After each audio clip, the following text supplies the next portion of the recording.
اللهم إني أسألك علما نافعا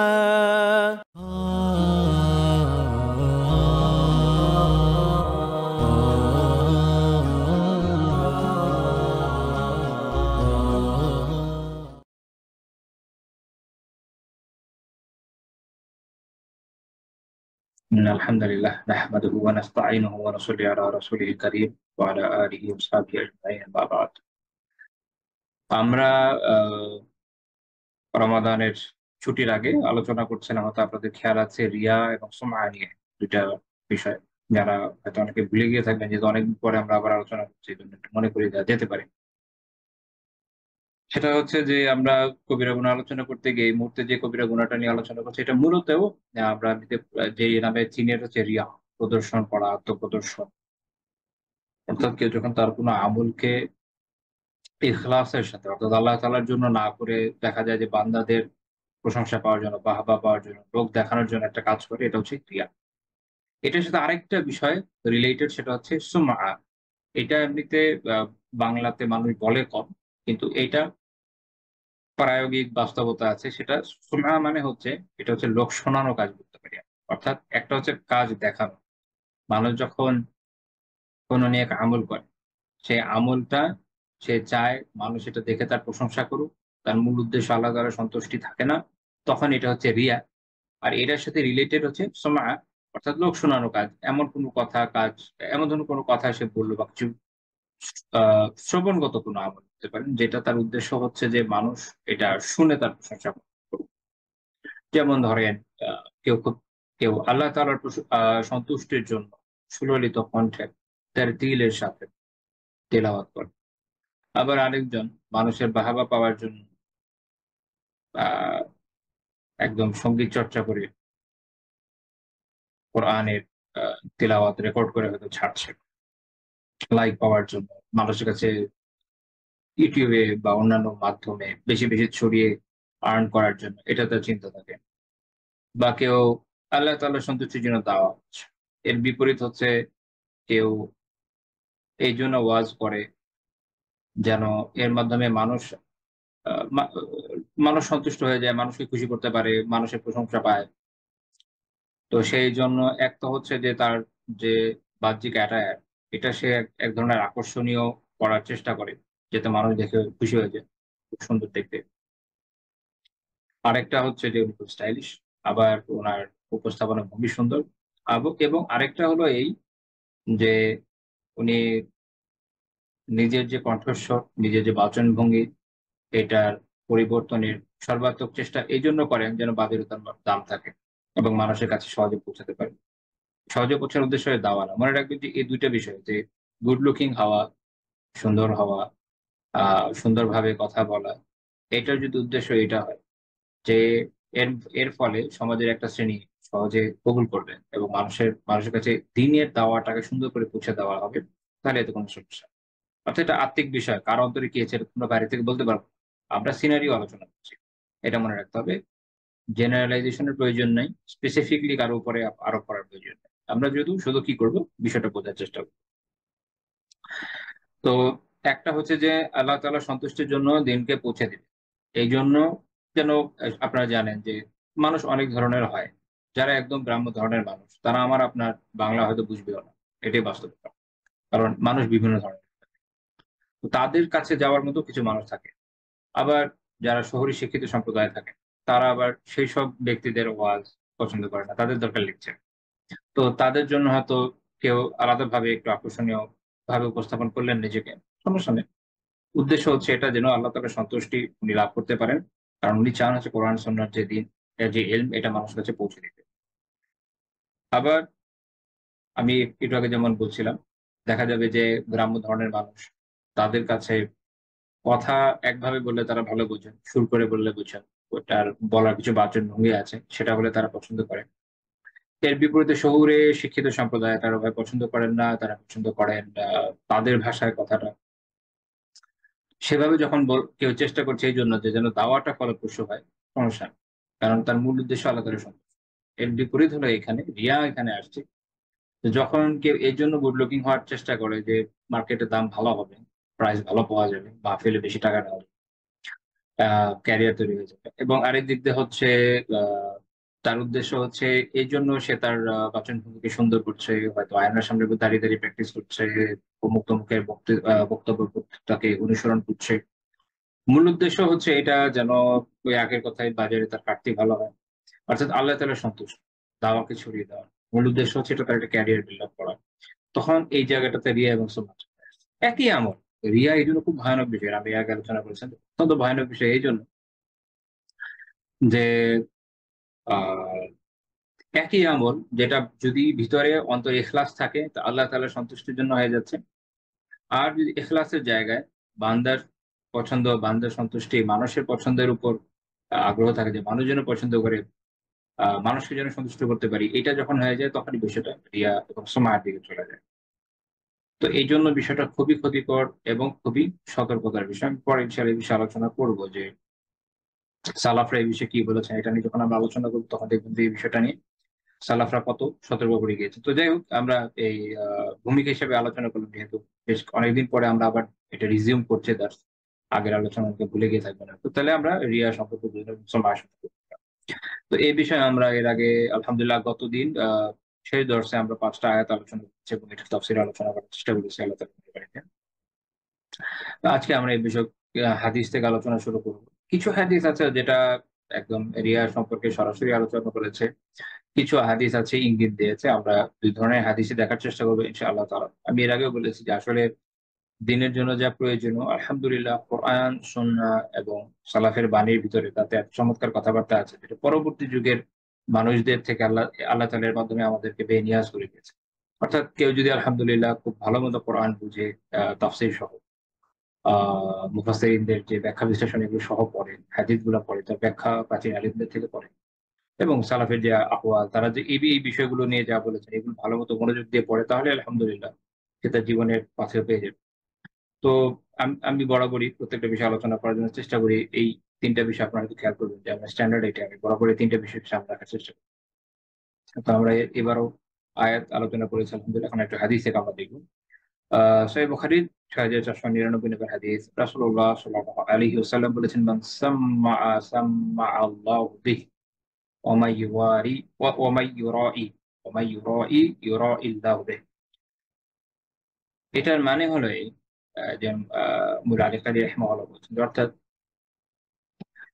যে এই জন্য কোনো ইবাদত করে বা কোনো কাজ করে যে তার উদ্দেশ্য হচ্ছে সে লোকজনকে শোনাবে, অর্থাৎ মান সাম্মাআ সাম্মাআ আল্লাহু বিহি, মান সাম্মাআ যে এই জন্য একটা আমল করছে, কিছু বলছে, দিনই কথা বলছে বা যাই করছে না কেন, তার উদ্দেশ্য হচ্ছে এটা যেন মানুষ শুনবে, মানুষ শুনে ভালো হবে। তো আল্লাহ রাসূল বলছেন যে সাম্মাআ আল্লাহু বিহি, আল্লাহ তাআলা এটা মানুষের সামনে তার এই লোক শোনানোর যে উদ্দেশ্য এটাকে প্রকাশ করে দেবে। এটা গোপন থাকবে না। এটা গোপন থাকবে না। এই যে সে যে মানুষকে শোনানোর জন্য এগুলো করে, এটা আজও কালো প্রকাশ হয়ে যাবে, গোপন থাকবে না। একই রকম ভাবে ওমাই ইউরাইল্লাহু বিহি, যে লোক দেখানোর জন্য কোন ইবাদত করে, আল্লাহ তাআলা এই লোক দেখানোর যে উদ্দেশ্য এটাকে প্রকাশ করে দেবেন।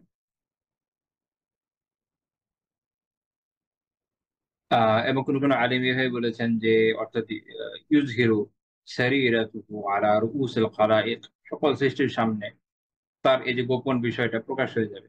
কেয়ামতেও হবে, প্রথম কথা কেয়ামতে তো অবশ্যই হবে, কারণ কেয়ামতের দিন সব প্রকাশ হয়ে যাবে, কোনো কিছু গোপন থাকবে না সেদিন।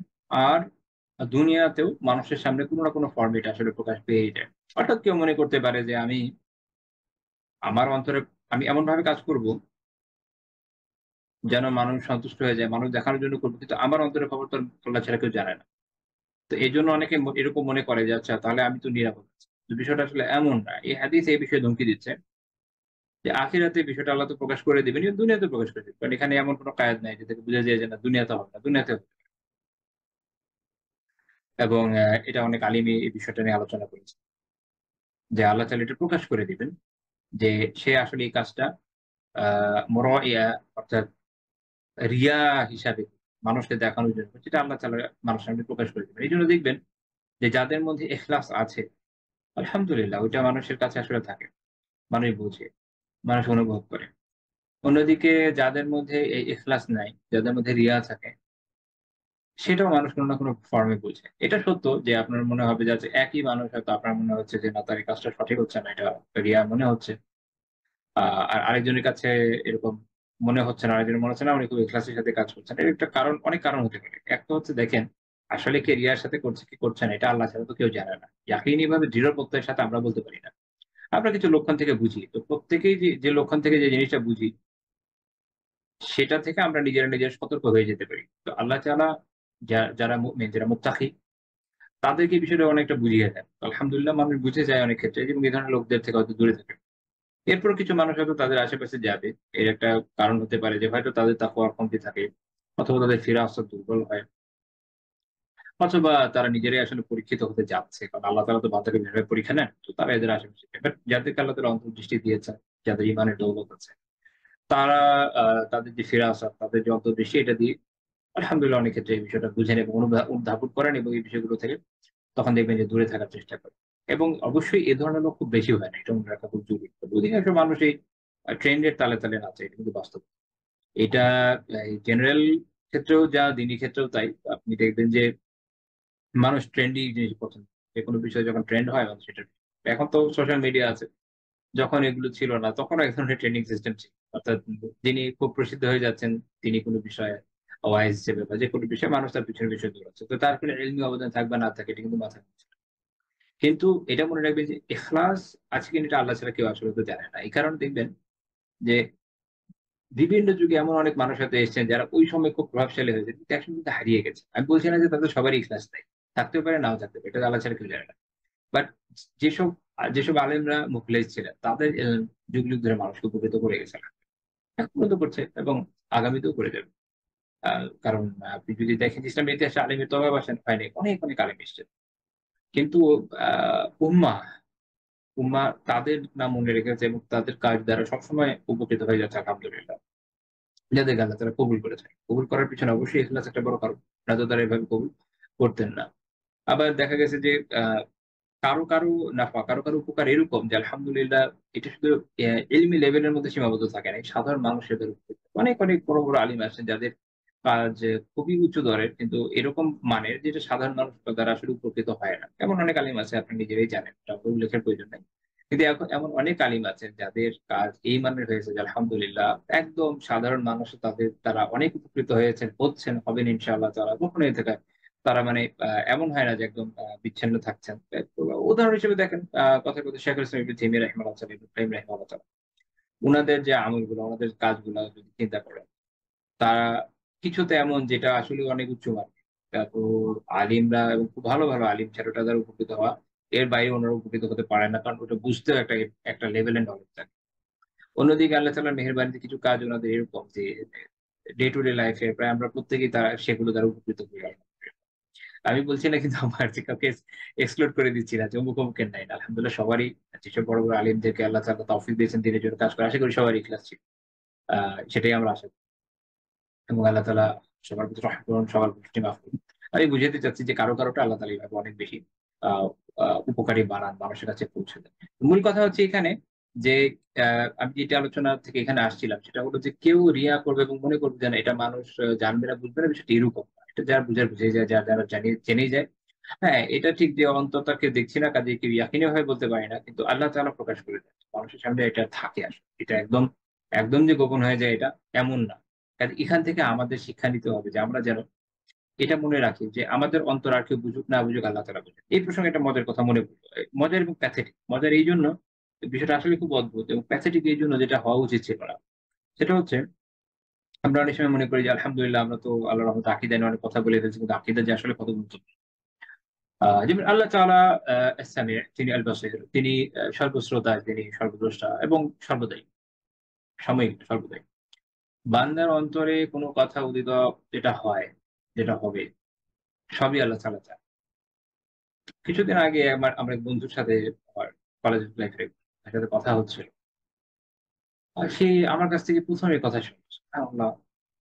মানে তার ধারণা ছিল যে মানুষ যখন কোন কিছু করে শুধু তারপরে আল্লাহ তাআলা সেটা জানেন। ভয়ানক কথাবার্তা, তাই না? তো সে আলহামদুলিল্লাহ ৫ ওয়াক্ত নামাজ পড়ে। কিন্তু এই নলেজটা যেহেতু তার মধ্যে নাই, সে এতদিন তার মনকে যেভাবে পরিচালিত করছিল, এখন থেকে ইনশাআল্লাহ সেভাবে করবে না। এই হলো পার্থক্য। এজন্য আকীদার নলেজটা খুব জরুরি, খুবই জরুরি।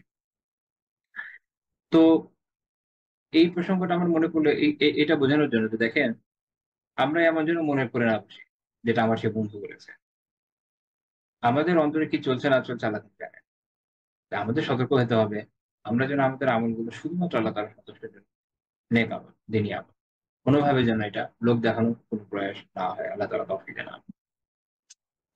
এবং এই প্রসঙ্গে পরে হাদিসটা উল্লেখ করতে যাচ্ছি, যেটাও সহিহ বুখারী 2810 নম্বর হাদিস এবং আবু মুসা রাদিয়াল্লাহু তাআলা আনহু এটা বর্ণনা করেছেন। এটা এক হিসেবে খুবই ভয়ানক হাদিস। যদি আপনি খোলা মনে বোঝার প্রত্যয় নিয়ে চিন্তা করেন, এটা পড়েন, তাহলে বুঝতে পারবেন যে এটার মধ্যে কি কঠিন সতর্কবার্তা রয়েছে। ইসলামে সবচেয়ে বড় আমল আসলে, সবচেয়ে বড় আমল। অবশ্যই সালাত অনেক বড় আমল। সবচেয়ে বড় হিসাবে আমলগুলোর মধ্যে সবচেয়ে বড় তো সালাতই, কালিমার পরে। তো কিন্তু এমনিতে যখন সামগ্রিকভাবে আমলের কথা আসে, অনেক সময় বিভিন্ন হাদিসকে বিভিন্ন আমলকে অনেক গুরুত্ব দেওয়া হয় বিভিন্ন হাদিসে। এর মধ্যে একটা আমল কি আমরা জানি? জিহাদ ফি সাবিলিল্লাহ, আল্লাহর রাস্তায় জিহাদ। মানে আল্লাহর রাস্তায় জিহাদ করা আ এরকম ক্রিটিক্যাল একটা আমল, যেখানে মানুষের জীবন রিস্কে পড়ে যায়। এজন্য যে কেউ তো আর এটা করে উঠতে পারে না। কারণ মানুষ যখন জিহাদে বের হচ্ছে, জানা বিষয় সে শহীদ হতেই বের হচ্ছে। কোন আর্মি তো আসলে জান নিয়ে ফিরে আসবে এই চিন্তা করে যুদ্ধে যায় না। ইভেন সেকুলার আর্মি, এটা জানা বিষয়। যে মারবে অথবা মরবে। এটা ছাড়া অপশন তো আসলে থাকে না। তো যুদ্ধ এরকম। একজন মানুষ আল্লাহ তাআলার জন্য তার জীবন দিয়ে দিচ্ছে, এটা অনেক বড় বিষয়। অনেক বড় বিষয়। তো সেই রকম ত্যাগের আ আ তামান্না থাকা, তার সেই দৃঢ়তা থাকা, এটা চারটিখানি বিষয়। সবাই পারে না। এটি বাস্তব। আলহামদুলিল্লাহ যারা সালাত আদায় করেন, অনেক বড় নিয়ামত। মানে এটা হচ্ছে আপনার দিনের ভিত্তি। এটা ছাড়া তো দিনই থাকে না। কিন্তু এমন অনেক মানুষও দেখা যাবে যদি জিহাদের ডাক আসে কখনো, এদিকে ধরেন গভর্নমেন্ট বলল যে আমরা জিহাদ করব দেশের বিরুদ্ধে। একটা আলেমরা ফতোয়া দিল, হ্যাঁ আমরা করব। তখন সবাই মিলে মাশাআল্লাহ রেডি হচ্ছে। তারপরে দেখবেন যে অনেক প্র্যাকটিসিং মানুষ যাওয়ার সাহস পায় না। এটাই বাস্তব। এই বাস্তবতা অস্বীকারের সুযোগ নেই। তাহলে এটা এত বড় আমল। কিন্তু দেখেন এত বড় একটা আমলও রিয়ার কারণে কি হয়ে যেতে পারে? বাতিল হয়ে যেতে পারে। আ আবু মুসা রাদিয়াল্লাহু তাআলা আনহু বলছেন যে একবার এক ব্যক্তি এলেন নবী সাল্লাল্লাহু আলাইহি ওয়াসাল্লামের কাছে। তিনি প্রশ্ন করলেন যে আর-রাজুলু ইয়াকাতিলু লিল মাগনাম ওয়ার-রাজুলু ইয়াকাতিলু লিয-যিকর ওয়ার-রাজুলু ইয়াকাতিলু লিইউরা মাকানুহু ফামান ফি সাবিলিল্লাহ। তিনি ৩ ধরনের লোকের কথা বললেন। ৩ ধরনের লোক। এই হাদিসটা সহিহ মুসলিমেও আছে এবং আ আলাদা আ কিছু শাব্দিক পার্থক্য আছে। আমি এটা নিয়ে আলোচনা করব ইনশাআল্লাহ তাআলা। তো আগে মূল সহিহ বুখারী যেটা বলতে চাচ্ছি এইটা থেকে আমি, তো তার প্রশ্ন হচ্ছে ৩ ধরনের লোক। ১, এমন ব্যক্তি যে এই শত্রুর বিরুদ্ধে জিহাদ করছে, লড়াই করছে গানিমাতের জন্য। অর্থাৎ জিতে গেলে সম্পদ হাসিল হবে এটার জন্য। তার ইচ্ছা আল্লাহ তাআলার সন্তুষ্টি পাওয়া না। তার ইচ্ছা কি? গানিমত পাওয়া। আরেক ব্যক্তি লড়াই করছে এইজন্য লিয-যিকর, অর্থাৎ মানুষ আ তার যে বীরত্ব, এটা মানুষ এটার প্রশংসা করবে। মানুষ এটা নিয়ে কথা বলবে। এটা হচ্ছে সুবহান। অর্থাৎ এই যে লোক শোনানো কাজ। মানুষের কাছে তো সেই বীর ছিল, সেই বীর। এই করেছে, ওই করেছে। জিহাদের মধ্যে শত্রুদের উড়িয়ে দিয়েছে। এই মানে এগুলো মানুষের কাছে যাবে। এইটা তার উদ্দেশ্য। আরেকটা হচ্ছে ইউকাতিলু লিইউরা মাকানাহু। আরেকজন এইজন্য লড়াই করছে যেন তার যে অবস্থান এটা মানুষের সামনে প্রকাশ পায়, মানুষ সেটা দেখে। অর্থাৎ এটা হচ্ছে রিয়া। আগেরটা ছিল সুমআ। অর্থাৎ মানুষ যেন শোনে, জানে, দূর পর্যন্ত তার গল্প ছড়ায়। আরেকজন করছে এইজন্য যে মানুষ দেখে। অর্থাৎ ওই জায়গাতে যারা উপস্থিত, যারা লড়াইয়ের ময়দানে আছে, তাদের সামনে সে বড় বীর হিসেবে পরিচিত হবে। দেখাবে, "দেখো আমি কত বড় বীর।" এই ৩ ধরনের এই ৩ ধরনের লোক সম্পর্কে এখানে এই ব্যক্তি এসে জিজ্ঞেস করেছেন। আবার কোন আ আ ইমাম আ'মাশ রাহিমাহুল্লাহ তাআলা যে রিওয়ায়াত, ওখানে আছে ইউকাদুল হামিয়াত। অর্থাৎ কেউ যখন তার সাথীদের জন্য, তার গোত্রের জন্য, গোত্রপ্রীতির জন্য, দেশের জন্য নাকি? আচ্ছা এরকম যুদ্ধ করে। আবার আরেকটা রেওয়ায়াতে এরকম এক্সট্রা আছে যে ছিল গদাবা, অর্থাৎ নিজের নাফসের জন্য রাগে হয়তো তার উপর আক্রমণ হয়েছে, লাইক এই যে পরিবারের কেউ উড়ে গেছে তাই আমিও এখন লড়াই যাব, তাই না? যে শত্রু দেশ কুফাররা ধরেন হামলা করে, আমি মানে সাধারণ সেকুলার লড়াই বাদ দিচ্ছি, দিনই লড়াই বলছি, ধরেন কুফার এসে হামলা করে। এতদিন তার জিহাদে যেরকম শখ ছিল, এখন পরিবারের এক দুইজন লোক উড়ে গেছে, এখন তার রাগ হয়েছে, রাগ, ক্ষোভ, ক্রোধ, এটার জন্য সে গেছে যুদ্ধ করতে। তো এই এক ধরনের আছে, অর্থাৎ বেশ কয়েকটা টাইপ আছে। এই জন্য ইবনে হাজার রাহিমাহুল্লাহ তাআলা ফাথুল বারীতে বলছেন যে অর্থাৎ এই বিভিন্ন রেওয়ায়াত গুলো যদি আমরা দেখি, এটা থেকে হাসিল হচ্ছে, এখান থেকে আমরা দেখছি যে ৫ রকমের এই ধরনের লড়াইয়ের এখানে আসলে সবগুলো রেওয়ায়াত দেখলে বোঝা যায় আলোচনা আছে। একটা হচ্ছে গনিমতের জন্য, একটা হচ্ছে বীরত্ব প্রকাশ করার জন্য, একটা যেটা বীরত্বের গল্প লোক মুখে ছড়াবে, আর একটা হচ্ছে রিয়া, উপস্থিত যারা আছে তাদেরকে তার বীরত্ব দেখানোর জন্য, দুটার মধ্যে এগুলো পার্থক্য। আরেকটা হচ্ছে নিজের সঙ্গীদের জন্য, পরিবারের জন্য, গোত্রের জন্য, দেশের জন্য, জাতির জন্য যে লড়াই। আরেকটা হচ্ছে ক্রোধে, রাগে, ক্ষোভে যখন কেউ লড়াই। মানে অনেকগুলো টাইপের লড়াই আমরা এখানে বিভিন্ন রেওয়াজ থেকে দেখছি। তো এই সবগুলো রেওয়াজ যখন আমরা এক করবো তখন এরকম বর্ণনা পাবো। আরেকটা রেওয়ায়ত মানে এই বাকি অংশগুলো যে বর্ণনাগুলোতে আছে, যেমন নাসাঈ, ইমাম তিরমিজি, ইমাম আবু দাউদ, ইমাম আহমদ রাহিমাহুল্লাহ, উনারা আলাদা আলাদা সনদে বর্ণনা করেছেন। সেখানে এরকম একটা আছে, সেই মুসলিমে আছে যে আল্লাহ রাসূল সাল্লাল্লাহু আলাইহি ওয়াসাল্লাম নিচের দিকে তাকিয়েছিলেন এই প্রশ্নে, যে ফারাফা রাসাহু ইলাইহি, তিনি উপরে তার দিকে তাকিয়েছেন প্রশ্ন শোনার পর। তখন আল্লাহ রাসূল বললেন, তিনি যখন জিজ্ঞেস করলেন যে ইয়া রাসূলুল্লাহ, এর মধ্যে কোনটা ফি সাবিলিল্লাহ, কোনটা আসলে আল্লাহ তাআলার জন্য? এখন দেখেন একটা লোক তার শরীর নিয়ে জিহাদের ময়দানে, তাই না? পুরো শরীর তো ওখানেই আছে, বাইরে তো আর নাই, ভার্চুয়ালি তো যায়, সে জিহাদের ময়দানে আছে, নিজের প্রাণকে বিপন্ন করছে, কিন্তু তার উদ্দেশ্য আল্লাহ তাআলার সন্তুষ্ট না। দেখেন, আবার ভালো করে বুঝুন, বিষয়টা অনেকটা এরকম না, অনেকটা আরকি। যেমন ধরেন কেউ নামাজের মধ্যে আছে, মসজিদে আছে, নেক জায়গায় আছে, কিন্তু তার অন্তর আল্লাহ তাআলার সাথে যুক্ত না, তার অন্তর আশেপাশের লোকদের সাথে যুক্ত। সবাই জানবে যে ও একটা ভালো নামাজি লোক। বা রিসেন্টলি বিয়ে করার জন্য পাত্রী খুঁজছে অনেকে, না পাত্রী খোঁজার জন্য নামাজ পড়া শুরু করবে, অথবা পাত্র খোঁজার জন্য নামাজ পড়া শুরু করবে, একটু পর্দা একটু চেষ্টা করছে ভালো পাত্র পাওয়ার জন্য। আমি শুনেছি আরকি, ভালো পাত্র পাওয়া যায়, আল্লাহ ভালো। আমি কাউকে কটাক্ষ করতে চাই না, বাট এটা একটা স্যাড রিয়েলিটি যেটা আমরা শুনি। তো এরকম মানে মূল উদ্দেশ্য আল্লাহ তাআলার সন্তোষ না, যতই নেক কাজ করে উদ্দেশ্য কিনা আল্লাহ তাআলার সন্তোষ নয়। এরকম ক্রিটিক্যাল একটা জায়গায় দাঁড়িয়েও মানুষ আল্লাহ তাআলার সন্তোষের জায়গায় মানুষের সন্তোষের চিন্তা করতে পারে, সেটা আগে বোঝা খুব জরুরি যে এটা পসিবল।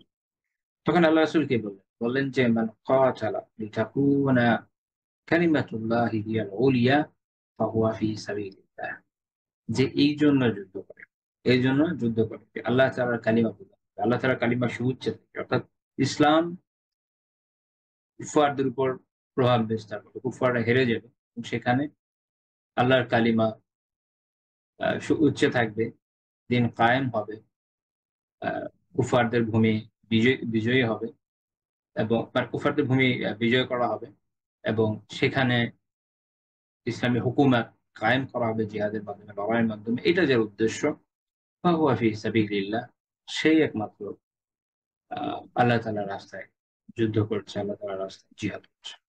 অর্থাৎ এত বড় নেক আমল সেটা বাতিল হয়ে যেতে পারে শুধুমাত্র ইখলাস না থাকার কারণে।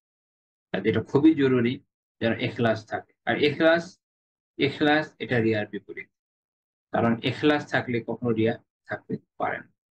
তো আমরা এই হাদিস থেকে দেখলাম যে রিয়া কি পরিমাণ ভয়ানক, যে একজন মানুষের এরকম বিশাল বড় আমল বাতিল করে দিতে পারে। আল্লাহ তাআলা আমাদের ইখলাস দান করেন, রিয়া থেকে হেফাজত করেন, আমিন। এরপর আমরা এর পরবর্তী আরেকটি হাদিস ইনশাআল্লাহ তাআলা দেখব। আর দুটো হাদিস নিয়ে আলোচনা করবো আল্লাহ তাআলা তৌফিক দিলে। সহিহ বুখারী 1415 নম্বর হাদিস, এবং খুবই খুবই খুব চমৎকার একটা আলোচনা এটা। আবু মাসউদ রাদিয়াল্লাহু তাআলা বলছেন যে যখন আহ সাদাকার বিষয়ে নির্দেশনার আয়াত নাজিল, তখন তিনি বলছেন যে কুন্না নুহামিল, আমরা তখন বোঝা বহন করে সাদাকা করত। এটার বিভিন্ন সনদ যখন আমরা বিভিন্ন বর্ণনাগুলো যখন আমরা এক করি, আমরা দেখি যে সাহাবীরা সাদাকার জন্য ওই সময় কি করছিল? যাদেরকে আল্লাহ তাআলা সামর্থ্য দিয়েছেন তারা তো দিচ্ছেন। এই রিওয়ায়াতেই আছে যে ফাজাআ রাজুলুন ফাতাসাদ্দাকা বিশাইইন কাসীর, তখন একজন ব্যক্তি এসে অনেক, অনেক সাদাকা করে গেলেন। তো যার ছিল তিনি দিয়েছেন। আচ্ছা, এটা হচ্ছে আব্দুর রহমান বিন আউফ রাদিয়াল্লাহু আনহু, যিনি এত সাদাকা করেছেন। কিন্তু অনেকের সামর্থ্য ছিল না। তারা কি করেছে? তারা, তিনি যেটা বলছেন, হ্যাঁ, কিন্তু আমরা বোঝা বহন করতাম পারিশ্রমিকের বিনিময়ে। তারা আ অন্যদের কাজ করে দিয়ে যে পারিশ্রমিক পাচ্ছিলেন সেটা এনে সাদাকা করে দিচ্ছেন। এই ধরনের বর্ণনাগুলো যখন আমরা দেখি তখন না নিজেকে অনেক, অনেক ছোট মনে হয়। তখন আমরা বুঝতে পারি যে সাহাবীদের সামনে আমরা কোথায়? দাঁড়ানোর অবস্থাও আসলে নেই। আমরা আমাদের দৈনন্দিন জীবনের যা উপার্জন বা মাসিক যে উপার্জন বা বাৎসরিক যে উপার্জন একেকজন একেকভাবে করে থাকেন। তো যার যেটা উপার্জন আছে তার খুব সামান্য অংশই আসলে সদাকা করে থাকে। আমি আপনাদেরকে এটা বলতে চাই যে আপনারা যদি একটু কষ্ট করে একটা হিসাব করেন, আমারে বলার দরকার নেই, কাউকে বলার দরকার নেই। আল্লাহ তাআলার সাথে সৎ থেকে নিজের একটা হিসাব করে দেখেন তো। মাসে আপনি কত টাকা সদাকা করছেন এটা আপনার মোট উপার্জনের কত পার্সেন্ট? তখন আপনি বুঝতে পারবেন যে আপনি আসলে কতটুকু সাদাকা করেন। হয়তো অনেক বেশি মনে হয় অনেক সময়। কিন্তু আমরা জানি, সৎ থেকেই বলছি নিজের সাথে, আসলে সেভাবে করে উঠতে পারছি না। আল্লাহ তাআলার সাথে তো আসলে ধোঁকাবাজির জায়গা নেই, আল্লাহ সব জানেন। মানে আমাদের মানসিকতা হয়েছে আল্লাহ তাআলার কাছে পুরোটা চাই। কিন্তু আল্লাহ তাআলার রাহে, আল্লাহ তাআলার সন্তুষ্টির জন্য দিতে চাই খুব সামান্য। আ এটা হচ্ছে ওই মাপে কম দেওয়ার মতো, যে নেওয়ার সময় পুরোটা চাচ্ছি, অনেক বেশি, বেশি চাচ্ছি, কিন্তু দিচ্ছে কোথাও আল্লাহ তাআলা আমাদের হেদায়েত দেন। তো সাহাবীদের অবস্থাটা দেখেন, তারা সাদাকা করতে চান। সাদাকা করার জন্য তাদের কাছে অর্থ নাই। এইজন্য বোঝা বহন করছেন, করে যতটুকু আর্ন হচ্ছে আলহামদুলিল্লাহ সাদাকা করে দিচ্ছেন। আমি বলছি না সব সাদাকা করে দেন। কারণ অন্য হাদিস থেকে আমরা জানি অবশ্যই পরিবারের হক আছে, এগুলো আদায় করতে হবে, এই বিষয় আছে, ঠিক আছে। কিন্তু নিজের সাথে সৎ হন যে আপনি কি আপনার সামর্থ্য অনুযায়ী সাদাকা করছেন? নাকি সামর্থ্য থেকে অনেক কম সাদাকা করছেন? এটা হলো কথা। এটা হলো পয়েন্ট। যে আপনার সামর্থ্য কত? আপনার যদি সামর্থ্য থাকে, আমি ধরলাম ছোট একটা অ্যামাউন্ট দিয়ে আমরা একটা উদাহরণ ধরি। ধরেন আপনার সামর্থ্য মাসে ৳১,০০০ আপনি অনায়াসে সাদাকা করতে পারেন। কিন্তু আপনি করেন ৳১০০-৳২০০। আল্লাহর সাথে সৎ হন। এটা কি ঠিক করছেন? এটা হচ্ছে কথা। কারণ আপনি আল্লাহ তাআলার কাছ থেকে যেমন চান, আপনার ওইভাবে করা উচিত। সহিহ বুখারীর একটা হাদিস আপনাদেরকে আমি স্মরণ করে দিতে চাই। রাসূলুল্লাহ সাল্লাল্লাহু আলাইহি ওয়াসাল্লাম বলেছেন, "আনফিক আলাইকা।" তুমি ব্যয় করো। আল্লাহর রাস্তায় ব্যয় করো। তোমার উপর ব্যয় করা। একদম স্বাভাবিক কথা। আপনি আল্লাহর রাস্তায় দিবেন, আল্লাহ আপনাকে দিবেন। আপনি আল্লাহর রাস্তায় দিবেন, আল্লাহ আপনাকে দিবেন। আপনি আল্লাহর রাস্তায় দিবেন, আল্লাহ আপনাকে দিবেন। আপনি দিবেন না, আল্লাহ দিবেন। সিম্পল। তো এটা বোঝেন। সাহাবীদের তো মাইন্ডসেট এরকম ছিল। আল্লাহর রাস্তায় তারা দিয়ে গেছে। বুঝছেন? একটা জিনিস খেয়াল করে দেখেন। এই যে সাহাবীরা, মুহাজিরিন, আনসাররা, তারা আল্লাহ তাআলার রাস্তায় নিজেদের জান যেমন অকাতরে দিয়েছেন, মাল অকাতরে দিয়েছেন। যার অনেক আছে অনেক দিয়েছেন, যার অনেক নাই অল্প আছে অল্পই দিয়েছেন। যে যেভাবে পেরেছেন দিয়েছেন। সামগ্রিকভাবে সমাজটা এরকম ছিল বলেই আল্লাহ তাআলা তাদের কাছে পুরো দুনিয়া ধন ভান্ডার খুলে দিয়েছেন। ভেবে দেখেছেন এভাবে? তো আল্লাহ তাআলা মেহেরবান, আলহামদুলিল্লাহ। পুরো সমাজটা সামগ্রিকভাবে এরকম ছিল। পুরো সমাজ সামগ্রিকভাবে আল্লাহ তাআলা রাহে দান করেছে। আল্লাহ তাআলার দান কি? জীবন এবং সম্পদ। এবং এরপরে আল্লাহ তাআলাও তাদেরকে পুরো দুনিয়ার ধনভাণ্ডার করে দিয়েছেন। পারস্যের ধনভাণ্ডার, রোমের ধনভাণ্ডার সব। আমরা কিভাবে আশা করি যে সেরকম বিজয় আমরা অর্জন করব? অথচ ওই যোগ্যতাই আমাদের হচ্ছে না। আল্লাহ আমাদের শুধরাইয়া দেন। তো যেটাই বলছিলাম সেটা হচ্ছে দেখেন এ সাহাবীরা কি করছে। তো আমাদের কখনো এভাবে চিন্তা এসেছে কিনা যে আচ্ছা আমি সাদাকা করার জন্য, দ্বীনি কাজ করার জন্য উপার্জন করব। এরকম মাইন্ডসেট কখন তৈরি হয়েছে? যেমন অনেকে আছেন মাশাআল্লাহ বিয়ে করবেন এইজন্য টাকা পয়সা জমাচ্ছেন। এটাতে নিয়েই কাজ। খুবই ভালো। পরিবারকে দিবেন, খুবই ভালো, সব সব খায়ের, কোনোটাই খারাপ হচ্ছে না। কিন্তু আল্লাহ তাআলার সন্তুষ্টির জন্য সাদাকা করবো, এটার জন্য টাকা জমাচ্ছি, যে অমুক একটা জায়গায় আমি এরকম একটা অ্যামাউন্ট দিব বা এই করবো, এই করবো, এটা আমাদের কখনো হয়েছে কিনা? যদি না হয়ে থাকে, নিজেদের ব্যাপারে একটু রিথিঙ্ক করাটা। আচ্ছা। তো যখন আব্দুর রহমান বিন আউফ রাদিয়াল্লাহু তাআলা আনহু সেরকম প্রচুর অ্যামাউন্ট সাদাকা করলেন, মুনাফিকিনরা কি বলল? মুরাই, লোক দেখানোর জন্য করছে। অর্থাৎ, কিন্তু উনার উদ্দেশ্য তো আল্লাহ তাআলার সন্তুষ্টি। আব্দুর রহমান বিন আউফ রাদিয়াল্লাহু তাআলা আনহু, এইজন্য তো উনি ১০ জন জান্নাতের সাহাবীর একজন হয়েছে। তারপর আবু আবু মাসউদ রাদিয়াল্লাহু তাআলা আনহু বলছেন, ওয়া জাআ রাজুলুন ফাতাসাদ্দাকা বিসা', এবং একজন ব্যক্তি এসে এক সা, এক সা আ তিনি সাদাকা করলেন। এক সা কতটুকু? উলামা যারা মেজারমেন্ট নিয়ে হিসাব করেছেন যে কত কত পাবেন, অনেকগুলো মাপ দিয়েছেন। স্ট্যান্ডার্ড মাপ যেটা শেখ আহমদ বিন নাসির আল ওয়াইনি হাফিজাহুল্লাহ তাআলা আ হাওয়াশি সাবেগাতে উল্লেখ করেছেন ২০৪০ গ্রাম, অর্থাৎ ২ কেজি ৪০ গ্রাম, এক সা। কিন্তু আ আসলে সা বিষয়টা এইভাবে মেজার করার মতো জিনিস কিনা, এটা একটা বড় ডিবেটের বিষয়। কারণ এটা আসলে কি হাতের হিসাবে। যেমন আমার মতো সাইজের একজন মানুষ এইভাবে এক হাত, এই এক হাতে আপনি একটা পণ্য যত উঠাবেন, এবার যত উঠবে হাত ভরে, এটা হচ্ছে এক ভর, এক ভর। এভাবে ৪ বার উঠাবেন। ৪ বার উঠায় যা আসে সেটা হচ্ছে ১ সা। এইভাবে যখন করবেন দেখবেন যে ধানের এক হিসাব আসবে, চালের এক হিসাব আসবে, মিনিকেটের এক হিসাবে আসবে, মোটা চালের এক হিসাব আসবে, চালেরই আলাদা আলাদা হিসাব। তারপরে দেখবেন যে এই পরিমাণ খেজুরের একরকম কিন্তু হিসাব আসবে না। খেজুরের মধ্যে দেখবেন যে যেগুলো রুতাব, ভেজা খেজুর, সেটার এক হিসাব আসবে। যেগুলো তামার, যেগুলো হচ্ছে শুকনা খেজুর, সেটার এক হিসাব আসবে। সেটার আবার আলাদা, আলাদা খেজুরের আলাদা হিসাব আসবে। যেমন বড়, বড় আজওয়ার এক হিসাব আসবে। ঠিক আছে? ছোট, ছোট সাইজের গুলো এক হিসাব আসবে। এটা আপনাদের একটু বুঝাইয়া দিলাম। বিষয়টা আসলে এইভাবে আসে না। গ্রামীভাবে হিসেবে আসে না। আচ্ছা, এটা মনে রাখা ভালো। রমাদান চলে গেছে, নেক্সট রমাদান আসতে পারে। আচ্ছা। তো আ তিনি ১ সা এরকম সাদাকা করলেন। খুব বড় বেশি না, তাই না? ৪ হাত এরকম ৪ যতটুকু যায়। কি বলে ২ টাকে একসাথে করলে, তিনি একটা বাংলা টার্ম আছে ভুলে গেছি। যাই হোক, তো তখন মুনাফিকরা কি তাতেও খুব খুশি হয়ে গেছে না? তারা বলছে যে ইন্নাল্লাহা লাগানিয়্যুন আন সা'iহা, এই এক সার থেকে তো আল্লাহ তাআলা অনেক ধনী। এর অবকাপেক্ষী, আল্লাহ তাআলার প্রয়োজন নেই এক সার। লা হাওলা ওয়ালা কুওয়াতা সুবহানাল্লাহ। অথচ আল্লাহ তাআলার কাছে এটার কোনো ভ্যালু নাই যে কে কত দিল না দিল। ভ্যালু এখানে যে তার ইখলাস আছে কিনা। যখন ইখলাস আছে তখন অনেক বেশি দানের ফজিলত অনেক। যখন ইখলাস নাই, পাহাড় পরিমাণ দানের কোনো মূল্য নাই। কিচ্ছু নেই। এই যে বিভিন্ন দেশে আপনার কোম্পানি সোশ্যাল রেসপন্সিবিলিটি বলে একটা জিনিস আছে, সিএসআর আইন আছে। এই আইনের কারণে সোশ্যাল রেসপন্সিবিলিটি হিসেবে কোম্পানিকে কি করতে হয়? একটা অ্যামাউন্ট জনকল্যাণে ব্যয় করতে হয়। আমাদের দেশেও দেখবেন করে। অন্যান্য দেশ করে। বড়, বড় কোম্পানি বলছে যে এতজনকে আমরা বৃত্তি দিয়েছি, লাইক আলিয়া মাদ্রাসায় পড়াচ্ছি। হ্যাঁ? ওদের আবার গভর্নমেন্ট হিসাব যেহেতু দেখানো লাগে, ফাইল-টাইল দাখিল করতে হয়। এজন্য গভর্নমেন্টের সাথে রিলেটেড জায়গাগুলো থাকে। আঞ্জুমানে মুফিদুল ইসলামে দিয়েছি, অমুক জায়গায় দিয়েছি। সাদাকা। কিন্তু দিচ্ছে কিসের জন্য জানেন? গভর্নমেন্টের জন্য। গভর্নমেন্ট একটা ল আছে, এজন্য বাধ্য হয়ে। আল্লাহ তাআলার কোন সন্তুষ্টি এখানে উদ্দেশ্য নেই। আল্লাহ তাআলার কাছে এটা চুল পরিমাণ দাম নেই।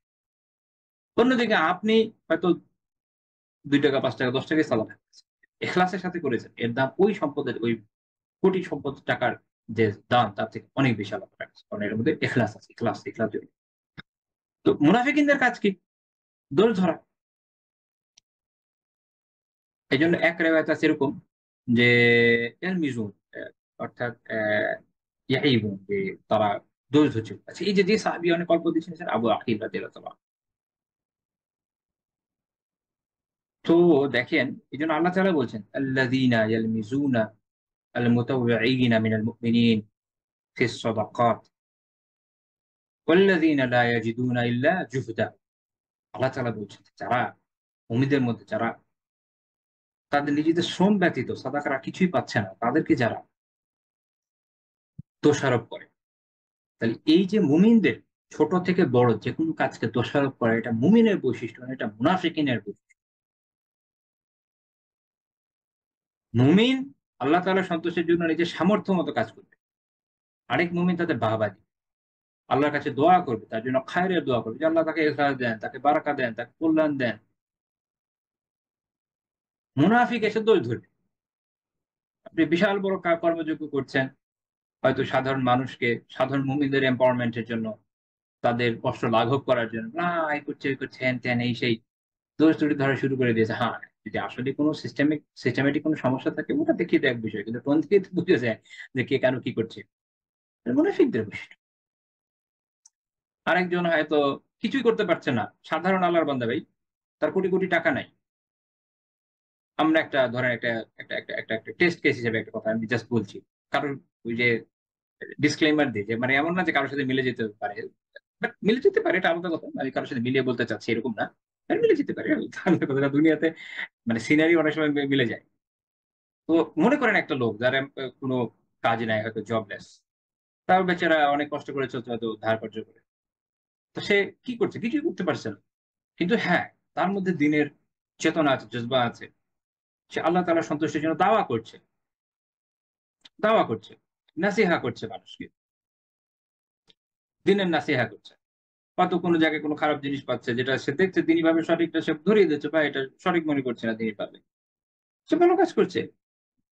আরেকজন হয়তো বিশাল বড় প্রজেক্ট নিয়েছেন দিনের স্বার্থে। ভালো কাজ করছে। প্রত্যেকে খায়ের উপর আছে। কিন্তু তখন যখন এই যাদের আলহামদুলিল্লাহ ধরেন এত বড় সামর্থ্য আছে, যদি এমন হয় যে সে এরকম মনে করে যে এই ভাইটা, সে আসলে দিনের জন্য কিছুই করছে না। Nothing productive. খুব মুশকিলের বিষয়। তখন আপনার অবশ্যই নিজেকে নিয়ে ভাবা দরকার। আমার মনে হয় এরকম অবস্থায় যখন এরকম লোক চলে আসবে কেউ, নিজেকে নিয়ে ভাবা। আসলে আল্লাহ তাআলার সন্তুষ্টির জন্য করছি। এখানে তো অজুব দেখা যাচ্ছে। খুদ পছন্দে দেখা যাচ্ছে। এটা নিয়ে আমরা পিছনে দর্শ করেছি আপনারা। যারা আগে দেখেননি তারা অবশ্যই দেখে নেবেন। ইউটিউবে আমার চ্যানেলে এই ইলমান নাফিয়ার যে চ্যানেল, দুটাতেই পাওয়া যাবে। কাজেই তুচ্ছ করা যাবে না। মুমিনদের কাছে তুচ্ছ করার কোনো সুযোগ নাই। তখন একেকটা আত্মিক রোগ ঢুকে যায়। যারা করছে আলহামদুলিল্লাহ, দিনের জন্য যে যতটুকু সম্ভব করছে। আল্লাহ তাআলা সবার আমলগুলোকে কবুল করেন। আমরা প্রত্যেকেই সাধারণ মুমিন। আমাদের ভুল ত্রুটি থাকবে। আমরা নবী রাসূল নয়, নবী রাসূলদের যুগ চলে গেছে। এখন আমরা সাধারণ উম্মাহ। আমাদের ভুল ত্রুটি থাকবে, দোষ থাকবে, এবং কবিরা গুনাহ থাকবে। আল্লাহ তাআলা আমাদের ভুল ত্রুটি মাফ করে দেন, দোষগুলোকে গোপন করেন। আল্লাহ তাআলা আমাদের প্রতি রহম করেন, আমাদের ক্ষমা করেন, আমাদের আমলগুলোকে কবুল করে নেন, আমাদেরকে ইখলাস দেন। এটা হলো খুব গুরুত্বপূর্ণ। মুনাফিকদের এই বৈশিষ্ট্য রাখা যাবে না। তাই এটা আমার নাসিহা নিজের প্রতি এবং আপনাদের সবার প্রতি। কারণ হাদিস আছে দীনুন নাসিহা, দিন হচ্ছে নাসিহা। এবং সেটাই আমরা করতে চাই যে নিজের আমল এটা নিয়ে সবসময় চিন্তায় থাকতে হবে। যত বড় হোক, এভারেস্ট এভারেস্টের মতো উঁচু আমল হয়েছে। চিন্তায় থাকতে হবে এখানে আল্লাহ তাআলা কবুল করেন কি করেন না। কিয়ামতের আগে তো আমি জানি না। টেনশনে থাকতে হবে, ইস্তিগফারে থাকতে হবে। খুদ পছন্দের সুযোগ নেই। নিজেকে অনেক বড় প্রোডাক্টিভ সামথিং সেই ব্যাপার। অপরের আমলকে তা সেটা যত ছোটই হোক না কেন, মুরগি ডিমের সমান ছোট হোক না কেন, এভারেস্টের বিপরীতে।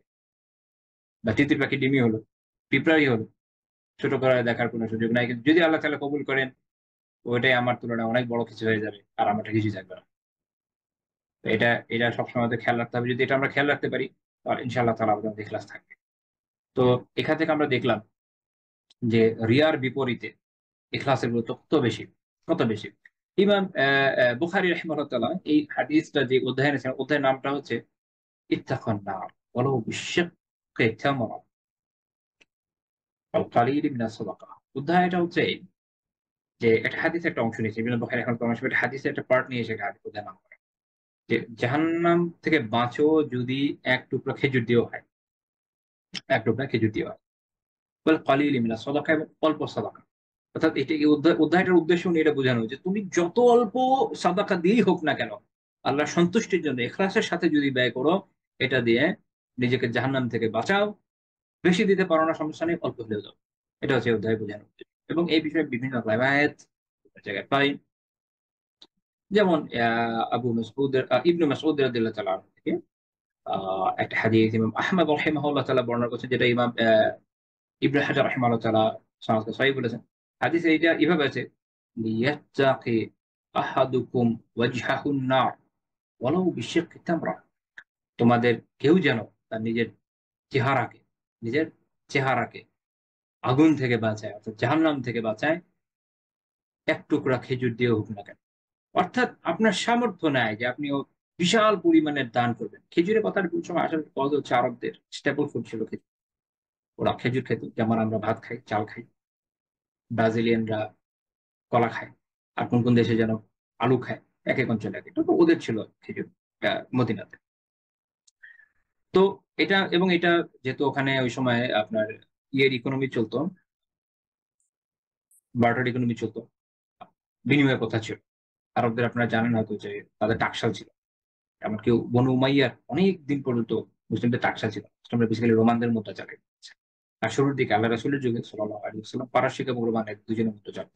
ওরা শুধু রোমানদের চালত, তখন পারস্য সাম্রাজ্য বিলুপ্ত হয়ে গেছে।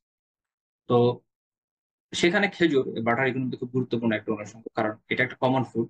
সবাইকে দিয়ে প্রোডাক্ট নেওয়া যায়। আপনি মনে করেন একটা উট নিবেন, এত খেজুর আপনি দিবেন, এত ওয়াসাব খেজুর, এটা বিশাল আসবে। তো এই জন্য এই খাদ্য পণ্যের কথা বারবার আসে। তো আপনি অনেক দেওয়ার সামর্থ্য নাই। কিন্তু আপনি একটা খেজুর তো দিতে পারেন। একটা খেজুর আপনার কাছে মনে হবে কি জিনিস? আরেকটা সহিহ হাদিস আছে যেগুলো মারুফে সদাকা। প্রত্যেকটা ভালো কাজ সদাকা।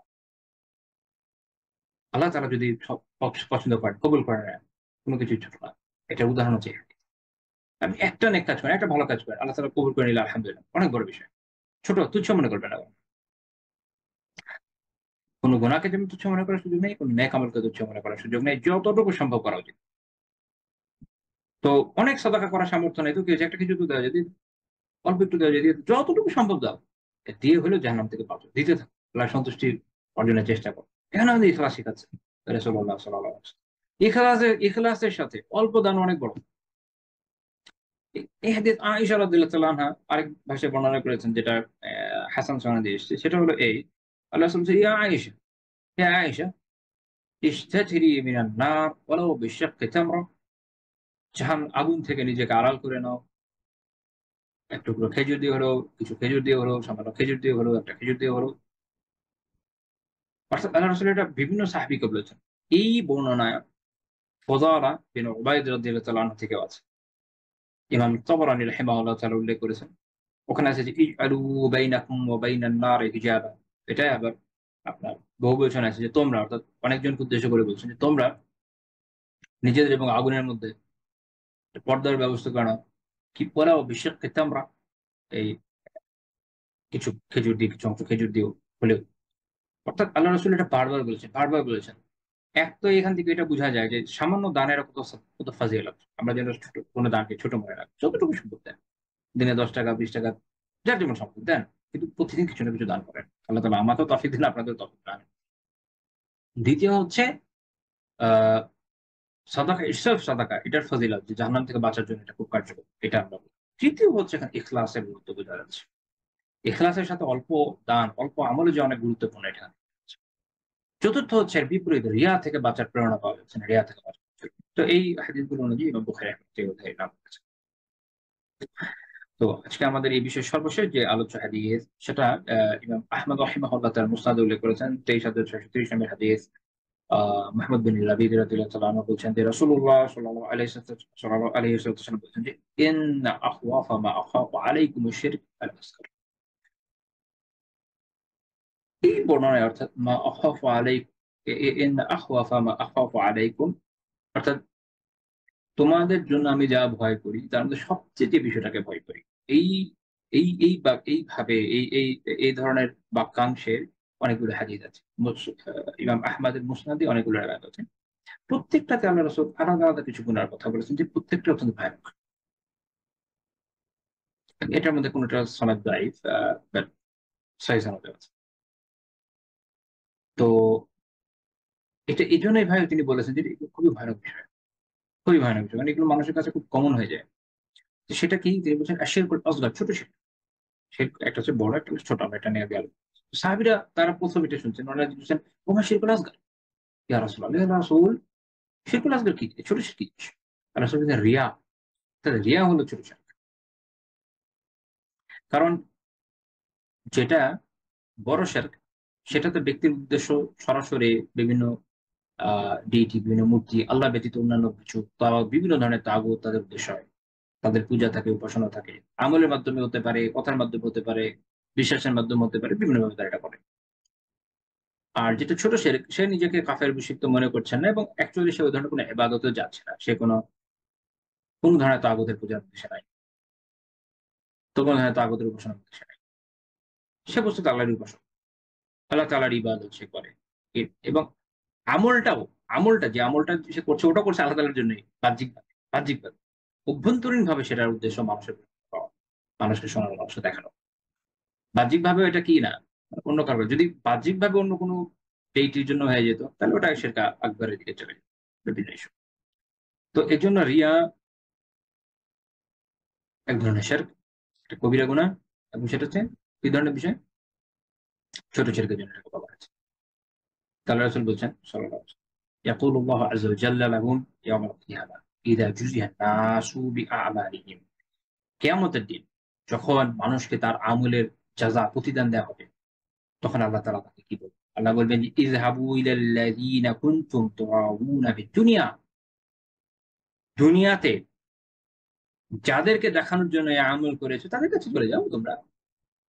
আমাকে দেখানোর জন্য তো করো নাই। যাদেরকে দেখানোর জন্য করেছো তাদের কাছে চলে যাও। তানজুরু হাল তাজিদুনা ইনদাহুম জাযা। তাদের কাছে গিয়ে দেখো যে তাদের কাছে কোনো প্রতিদান পাও কিনা। তারা কখনোই প্রতিদান দিবে? তাদের কি সক্ষমতা আছে? কিয়ামতের দিন দেখেন, দুনিয়াতে অনেক আমল হলো, মাশাআল্লাহ, অনেক সালাত, অনেক সিয়াম, অনেক নফল হজ, ইভেন জিহাদ ফি সাবিলিল্লাহ, অনেক সাদাকা, মাশাআল্লাহ, অনেক আমল। কিন্তু ইখলাস ছিল না। কিয়ামতের দিন যদি এই অবস্থায় গিয়ে পড়ি আমরা, আল্লাহ মাফ করেন, হেফাজত করেন, আমিন, সেদিন কিভাবে মুক্তি পাবো? তো উপায়ই নেই, কোনো কামিং ব্যাক নেই। যেন রিয়া খুব ভয়ানক। একজন শেখ আব্দুর রহমান বিন হাসান আল শেখ রাহিমাহুল্লাহ তাআলা কিতাব তাওহীদের ব্যাখ্যা ফাতহুল মজিদ সর্ব কিতাব তাওহীদে বলছেন, কাজেই ইল্লা মান হুয়া জাহিলুন বিহ, যে এই বিষয়ে অজ্ঞ, যে জাহেল, এমন ব্যক্তি ছাড়া কেউ কখনো শিরকে পতিত হওয়া থেকে নিজেকে নিরাপদ মনে করতে পারে না। আল্লাহর বান্দা আসছে, এসে বলতেছে আমি মনে করি আমার ইমানের কোনো সমস্যা হবে না। গ্যারান্টি তোমাকে কে দিল? আল্লাহ ছাড়া কে গ্যারান্টার আছে? এসে বলছে যে না আমার ইমান ঠিক আছে। না, এই যে এই ধরনের কথা কেউ যখন বলে তখনই বুঝতে হবে সমস্যা আছে ভাই, সমস্যা আছে। কারণ এই বিষয়ে তুমি জাহেল, এই বিষয়ে তুমি অজ্ঞ, এই বিষয়ে তোমার জ্ঞান নাই, এই বিষয়ে তোমার জ্ঞান নাই। যদি জ্ঞান থাকতো তাহলে তুমি বুঝতে যে শিরক আকবার এবং আসগর দুইটাতেই মানুষের পড়ে যাওয়া অসম্ভব নয়, বরং সম্ভব। বিশেষ করে শিরকুল আসগর, এটা খুব সহজে মানুষ করে যেতে পারে। এটা কাজে নিজেকে কখনো এটা মনে করার সুযোগ নাই যে আমি নিরাপদ, আমি নিরাপদ না। আমরা কেউ নিরাপদ নই। কারণ আমাদেরকে রক্ষা করার জন্য আল্লাহ তাআলা কোনো ফেরেশতা নাজিল করেন নাই, কোনো বিশেষ ব্যবস্থাপনাও সেভাবে নাই। যদি না আল্লাহ তাআলার রহম হয় এবং আমরা এই জন্য আল্লাহ তাআলার কাছে দোয়া করি, তার চেষ্টা করি, এটা হচ্ছে মূল বিষয় যে আমাদের চেষ্টা করতে হবে, দোয়া করতে হবে, আল্লাহ তাআলার সাহায্য চাইতে হবে। এটা ছাড়া আমাদের পক্ষে আলাদা কোনো সেফগার্ড তো নেই। কাজেই একমাত্র যে এই বিষয়ে অজ্ঞ, যে বিষয়গুলো হাকিকত জানে না, বোঝে না, এই বিষয়ে কোরআন এবং সুন্নাহ কি বলেছে এটা জানে না, সেই একমাত্র এরকম নিজেকে নিরাপদ মনে করতে পারে।